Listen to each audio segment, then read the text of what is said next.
मन की बात, अपने मन की बात तो 100 एपिसोड पूरे कर लिए प्रधानमंत्री जी ने। जनता के मन की बात भी तो सुने प्रधानमंत्री जी। जनता से वोट लेके प्रधानमंत्री बने थे, ऊपर से नहीं गिरे थे कुर्सी पे। जो युवा बेरोजगारों से पैसा छीन रहा हो, बेरोजगारों की जेब से पैसा निकाल रहा हो, तो ये देश के बेरोजगारों के साथ, युवाओं के साथ कितना बड़ा धोखा कर रहे हैं। सारी नीतियाँ गलत है। हम सरकार का विरोध नहीं कर रहे, सरकार की गलत नीतियों का विरोध कर रहे हैं। और गलत नीतियाँ कोई भी सरकार से पहले भी लाई है, आज भी ये सरकार है, आने वाली कोई नई सरकार आएगी, अगर वो गलत नीतियाँ लाएगी तो हम विरोध उनका खुल के करेंगे। अगर प्रधानमंत्री जी में हिम्मत है, मैं एक महिला हूँ, आम महिला, मेरे से 5 मिनट बात करने की हिम्मत अगर रखते हैं तो प्रधानमंत्री जी मेरे ज्यादा नहीं, सिर्फ 5 सवाल करूंगी। अगर हिम्मत हो तो एक दिन मौका दे हमें सवाल करने का। तो प्रधानमंत्री जो भाषणों में कहते हैं उसमें सच्चाई 1% भी नहीं है। पार्टियों में और किसी एक नेता के बहकावे में आके वोट ना डालें, क्योंकि वो नेता के बोलने से आपका घर का चूल्हा नहीं चलता। कितनी सब्जियां महंगी हो गई, पेट्रोल डीजल कितना महंगा हो गया, रसोई गैस कितनी महंगी हो गई। इन सब को मद्देनजर रखते हुए अपना वोट डालें, वोट जरूर डालें।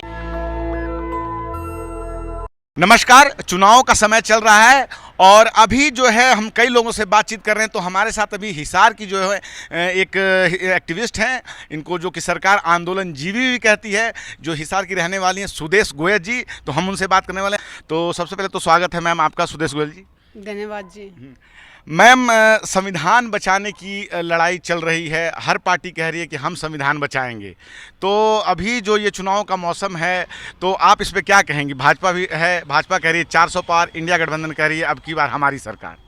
देखिए, भाजपा संविधान बचाने के लिए नहीं लड़ रही है, भाजपा लड़ रही है संविधान को बदलने के लिए। अगर संविधान बचाना है तो देश के नागरिकों को, हर बच्चे से लेकर बूढ़े तक को सामने आना होगा। अपने अधिकारों को अगर बचाना है तो आगे आके जो लोग आपका भला चाहने वाले हैं, जो लोग जिनके दिलों में दया है, लोगों के प्रति, इंसानों के प्रति एक प्यार है, प्रेम है, उन लोगों को सामने लाना होगा, तभी हम अपने से। मोदी जी तो खुद ही जो है कभी मजदूरों का, कभी महिलाओं, हर किसी का वो जो पैर धोते रहते हैं, वीडियो आते रहती है। तो आपको नहीं लगता है कि उनके दिल में दया है? मैंने देखा ना मोदी जी ने मजदूरों के लिए कितना कुछ किया, कैसे हमारी मजदूरों के परिवारों की औरतों ने सड़कों के ऊपर बच्चों को जन्म दिया था। कोरोना के टाइम हमारे मजदूरों के ऊपर जो कहर बरसा था, वो क्या हम कभी भूल सकते हैं? उनके पैरों में वो जो छाले पड़े हुए थे, छोटे छोटे, एक मजदूर तो अपने बच्चे की डेड बॉडी लेके कंधे पे डाल के जा रहा था। उसको भूल सकते हैं? मजदूर भूल जाएंगे क्या? क्या उन मजदूर कभी उस चीज़ को भूल सकते हैं कि वो हजारों किलोमीटर तक पैदल चले थे? प्रधानमंत्री जी ने उन तक एक ट्रेन लगा के नहीं दे सकते थे क्या? दूसरे देशों से जो बच्चे आए थे उनको तो एयरपोर्ट पे बड़ी बड़ी गाड़ियां लेके होटलों में छोड़ के आ रही थी। और जो देश को बढ़ाने का काम करता है, देश में जो हमारा मजदूर भाई बहनें हैं, उनको हजारों किलोमीटर पैदल चलना पड़ा था। उनको ट्रेन की लाइन पे सोए हुए थे तो उनको कुचल दिया गया था। क्या वो दर्द से आपको याद नहीं है? हम नहीं भूल सकते उस चीज़ को, ना मजदूर कभी भूलेंगे और ना किसान कभी भूलेंगे उस चीज़ को। मोदी जी ये भी कह रहे हैं कि 135 करोड़ की जनता उनका परिवार है और इस बार भी जो है हम सरकार में आएंगे, हम संविधान बचाएंगे। अगर वो सरकार में आते हैं, हालांकि उनके मंत्री जो है इस बात का दावा करते हैं कि 400 दोगे तो हम संविधान बदल देंगे। अभी 10 साल तक उनकी सरकार थी, केंद्र में 10 साल तक प्रधानमंत्री जी बैठे हुए थे, क्या क्या बदल लिया उन्होंने? एक टाइम वो बोलते हैं कि 12-12 बच्चे पैदा कर रखे हैं, ये सारा कांग्रेस पार्टी आएगी तो सारा देश का पैसा उनको दे देगी। प्रधानमंत्री जी से पूछना चाहती हूँ, 10 साल से आप केंद्र में बैठे हो प्रधानमंत्री जी, आपने कानून क्यों नहीं बनाया कि हर किसी के 2-2 बच्चे होने चाहिए? जिसके 2 बच्चों से ज़्यादा है उसको आप कहीं सरकारी नौकरी में वो मत दो, आरक्षण मत दो। हर जगह आप डालो कि 2 बच्चों से ज़्यादा वो वोट ना करे। एक तरफ तो आप कोई कानून बनाने का दम रखते नहीं हो, दूसरी तरफ आके एक आम नागरिक की तरह आप चिल्ला रहे हो कि 10-10 बच्चे वाले, 12-12 बच्चे वाले। ढोंग करना प्रधानमंत्री जी बंद करें। आप लोगों के बारे में कहा जाता है कि आप लोगों ने सरकार का विरोध करना एक फैशन बना लिया है, आंदोलन जीवी हैं, कमेंट बॉक्स में से आते हैं कुछ और भी कई जगह। तो आप लोगों का बस एक अपना चेहरा लेके हर जगह जाना है और सरकार का विरोध करना है। एक मिनट, हम सरकार का विरोध नहीं कर रहे, सरकार को लाने वाले भी देश के सैनिक हैं। 2013 में रिवाड़ी में जो रैली की थी प्रधानमंत्री जी ने, देश के सैनिकों ने घर घर जाके मोदी जी के लिए वोट मांगे थे। हम सरकार का विरोध नहीं कर रहे, सरकार की गलत नीतियों का विरोध कर रहे हैं। और गलत नीतियां कोई भी सरकार से पहले भी लाई है, आज भी ये सरकार है, आने वाली कोई नई सरकार आएगी, अगर वो गलत नीतियां लाएगी तो हम विरोध उनका खुल के करेंगे। कौन सी गलत नीतियां हैं जिनका विरोध आप कर रही हैं पिछले? सबसे पहले मैं पूछना चाहती हूँ, अग्निपथ योजना क्या सही है? क्या देश के जो हमारे युवा जो देश में रेगुलर भर्ती हो रही थी, प्रधानमंत्री जी ने फौज की रेगुलर भर्ती बंद क्यों की? क्या उन देश के युवाओं के साथ धोखा नहीं किया प्रधानमंत्री जी ने, जिन्होंने एयरफोर्स का एग्जाम दे रखा था, जिनका मेडिकल हो चुका था, जिनका भागा दौड़ी फिजिकल सब कुछ हो गया था, और वो युवा बच्चे इंतजार कर रहे थे कि कॉल लेटर आएगा। वो लोग खुशियाँ मना रहे थे कि मेरे बेटे की जॉब लग गई, अभी तो कभी भी कॉल लेटर आ सकता है। और जब उनको पता चलता है कि वो भर्ती तो उनकी कैंसिल कर दी। अरे देश का मुखिया जो युवा बेरोजगारों से पैसा छीन रहा हो, बेरोजगारों की जेब से पैसा निकाल रहा हो, बेरोजगार जब फॉर्म भरते हैं नौकरी के लिए 1500 रुपए के फॉर्म भरे जाते हैं, और एग्जाम होता कभी तो होता ही नहीं है, कभी हो भी जाता है तो एग्जाम कैंसिल हो जाता है। तो ये देश के बेरोजगारों के साथ, युवाओं के साथ कितना बड़ा धोखा कर रहे हैं। सारी नीतियां गलत है। कृषि कानून लाए थे प्रधानमंत्री जी, वो क्या देश हित में थे? सिर्फ उद्योगपतियों को फायदा पहुंचाने के लिए लाए थे। मुट्ठी भर किसान विरोध कर रहे हैं। आप मुट्ठी भर की बात ना करिए, पांडव 5 थे। सच की ताकत देखिए आप, सच में जो ताकत होती है, आज भले हमारे किसानों को कुचला जा रहा हो, मजदूरों को कुचला जा रहा हो, मुट्ठी भर नहीं है। जब एक सच्चाई की जीत होती है हमेशा, और पांडव 5 थे और कौरव तो 101 थे। सरकार एमएसपी पे ही अनाज खरीदती है, तो एमएसपी की गारंटी क्यों चाहिए? गारंटी इसलिए चाहिए, अभी जैसे मान लो सरसों निकली थी, सरसों का भाव से कम हर पर क्विंटल 800, 900, 1200 रुपए तक किसानों को कम बेचना पड़ रहा था। सरकार मंडी में ट्रॉली भर के खड़ी है सरसों की, गेहूं की, सरकार खरीद नहीं रही है। और किसान के पास इतना टाइम नहीं है, किसान के कर्जा सिर पे रखा बहुत सारा, तो किसान को पैसा तुरंत चाहिए। तो किसान ट्रॉली भर के 10 दिन 15 दिन मंडी में इंतजार नहीं कर सकता। और जो दूसरे लोग आते हैं, मंडी से बाहर के लोग आते हैं, वो कहता है कि मैं खरीद लूँगा तुझे, तुरंत तेरे जेब में पैसा भी डाल दूंगा, लेकिन जो सरकार का भाव से 1000 रुपये कम लूँगा। मजबूरी में किसान को तो देना पड़ता है। किसानों के कर्जे जो होते हैं, वो बार बार सरकार उसका बोझ क्यों उठाए, सरकार घाटा क्यों उठाए? अगर बार बार वो गलतियां करते हैं तो वो जो कर्ज लेते हैं तो वो सरकार कितनी बार माफ? किसान अपने लिए नहीं कमा रहा है, किसान पूरे देश के लिए कमा रहा है। जिस तरह किसान ने कमाना बंद कर दिया, किसान ने अनाज उगाना बंद कर दिया, दूसरे देशों से अनाज मंगाओगे वो फ्री में देगी सरकार को?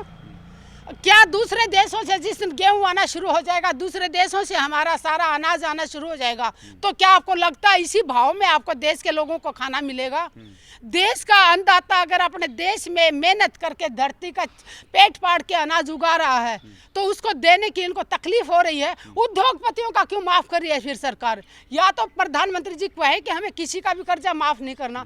एक तरफ तुम उद्योगपतियों का कर्जा करोड़ों में माफ करते हो, दूसरी तरफ किसान, गरीब मजदूर, और जिससे वादा करके वोट लिया था 2014 में प्रधानमंत्री जी ने रामलीला मैदान से बोला। आप लोग हमेशा उद्योगपतियों पे हमला बोलती हैं, लेकिन उद्योगपति जो रोजगार के लिए जो अवसर पैदा करते हैं, अगर वो सरकार से रियायत लेते हैं तो रोजगार के लिए अवसर भी पैदा कर रहे हैं। क्या अवसर पैदा कर रहे हैं? उद्योगपति इतने अभी बड़ी बड़ी मशीनें लाते, मशीनों से काम करते, मजदूरी तो खत्म कर रहे हैं। ऐसी हालत करना चाहती है सरकार।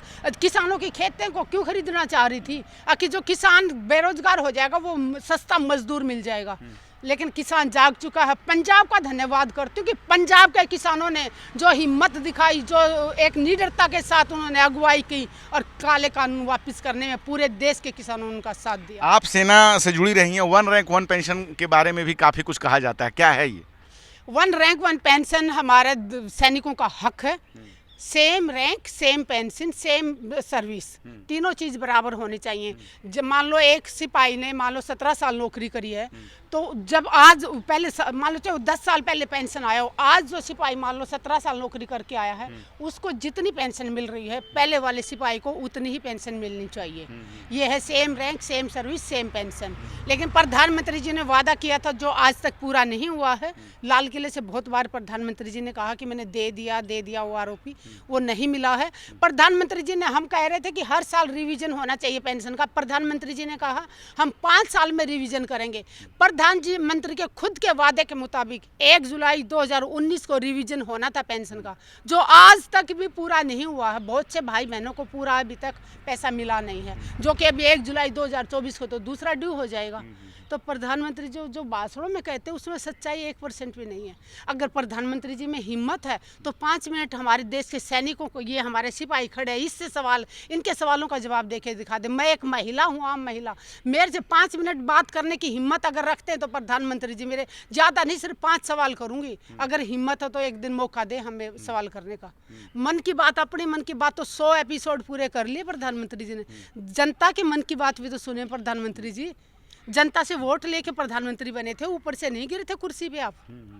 आपने कहा कि जो है सरकार सुन नहीं रही, तो सरकार जो है कहती है कि ये लोग हमेशा ऐसी बात करते हैं, तो क्यों नहीं चुनाव लड़ रहे थे? अगर उन्हें संविधान बचाना है तो चुनाव लड़के देख लें, चुनाव में अपनी जो है आजमाइश करें, क्योंकि सरकार चलाना क्या होता है जब आप आएंगे अंदर तब पता चलेगा। बिल्कुल, मैं तो कहती हूँ कि जाना चाहिए हमारे भाइयों को, खासकर देश के सैनिकों को जाना चाहिए। हमारे देश के सैनिक और हमारे किसान ज़्यादा संसद में, विधानसभा में पहुंचेंगे तो देश में जरूर बदलाव, एक दिन जरूर बदलाव आएगा। जिस पर इसमें संसद में सच्चे लोग, ईमानदार लोग जाना शुरू करेंगे, नीडर लोग, बहुत से लोग नीडर तो हैं बट कहीं ना कहीं पार्टी की उसमें आके डर जाते हैं। ऐसे लोग होने चाहिए कि ज़्यादा जेल हो जाएगी, फांसी टूट जाएंगे, बट हम पीछे नहीं हटेंगे। जो बात कही है, जनता से बात वादा करके गए, वो वादा पूरा करे। संसद में जाने की भी, जाके बोलने की भी हिम्मत रखे। तो कौन है ऐसे लोग? कुछ लोगों का क्या आप ऐसा जानती हैं? एक तो ये आपके चैनल के क्या नाम है उनका, शंभू, वो तो कितने नीडर हैं आपके। मैंने सुना है कि वो भी कहीं इलेक्शन लड़ रहे हैं दिल्ली से, वैशाली से लड़ रहे हैं। लेकिन मैंने देखा है, आज की बात नहीं कर रही हूँ मैं, 2015-16 की बात कर रही हूँ, जब देश का मीडिया पे पूरा कंट्रोल था प्रधानमंत्री जी का। बीजेपी सरकार का इतना कंट्रोल था कि एक शब्द भी प्रधानमंत्री जी के खिलाफ कोई सुन नहीं सकता था। लेकिन सैनिक यहाँ पे बैठे होते थे, शंभू जी आते थे और हम जो अपनी बातें रखते थे बिना एडिट किए हुए वैसे का वीडियो, आज तक मैंने उनको जितनी बार भी देखा, जो भी सच्चाई है वो देश के सामने उन्होंने निडरता के साथ रखी है। लोग उनको बहुत सारी गालियां भी देते हैं बट हमेशा सच्चाई दिखाई है देश के सामने। तो मैं उम्मीद करती हूँ कि संसद में जाकर भी वो देश के सामने सच बोलें और देश के असली मुद्दों को संसद में जाकर उठाएं। चुनाव का समय चल रहा है, क्या पब्लिक को मैसेज देना चाहेंगी? एक बस पब्लिक को यही कहना चाहूँगी कि पार्टियों में ना बटें, संगठनों में ना बटें, अपने मुद्दों को लड़ें। आप देखिए कि आपके घर में किस चीज़ की ज़रूरत है, क्या क्या तकलीफ़ों से आप गुजर रहे हैं। आपके बच्चों की किताबें कितनी महंगी कर दी गई, कितना उनके ऊपर जीएसटी लगा दिया गया, कितनी सब्जियां महंगी हो गई, पेट्रोल डीजल कितना महंगा हो गया, रसोई गैस कितनी महंगी हो गई। इन सब को मद्देनज़र रखते हुए अपना वोट डालें, वोट ज़रूर डालें। अगर आप चाहते हैं कि संविधान को बचाना है और आप चाहते हैं कि आप निडरता के साथ ऐसे ही अपने आप बहनें बेटियों की इज्जत को बचाना है तो वोट डालने ज़रूर जाएं। लेकिन अपने आसपास देखें, पार्टियों में और किसी एक नेता के बहकावे में आके वोट ना डालें, क्योंकि वो नेता के बोलने से आपका घर का चूल्हा नहीं चलता। आपको रसोई गैस 1100 में मिल रही है वो याद रखें, पेट्रोल 100 रुपये में मिल रहा है, डीजल 100 रुपये में मिल रहा है, वो याद रखते हुए वोट डालने जाएँ, वोट ज़रूर डालें। तो अभी हमने बात की सिरसा की रहने वाली जो हैं सुदेश गोयल जी से। इन्होंने कहा कि चुनाव का समय है और वोट वहां डालें जो कि सरकार जनता के लिए काम करे, महंगाई पे नियंत्रण रखे, रोजगार के लिए काम करे। तो इस पूरे बातचीत पे क्या है आपकी राय? आप अपनी राय कमेंट बॉक्स में ज़रूर बताएं। मैं रंजय कुमार, कैमरामैन आशीष रात, नेशनल दस्तक। धन्यवाद। नेशनल दस्तक की आपसे गुजारिश है कि अगर इसको बचाना चाहते हैं तो नेशनल दस्तक को सब्सक्राइब करने के लिए रेड कलर के सब्सक्राइब बटन को दबाएं, फिर बेल आइकन की घंटी दबाएं। नेशनल दस्तक को बचाने के लिए बहुत जरूरी है कि हर खबर को शेयर करें, लाइक करें, कमेंट जरूर करें।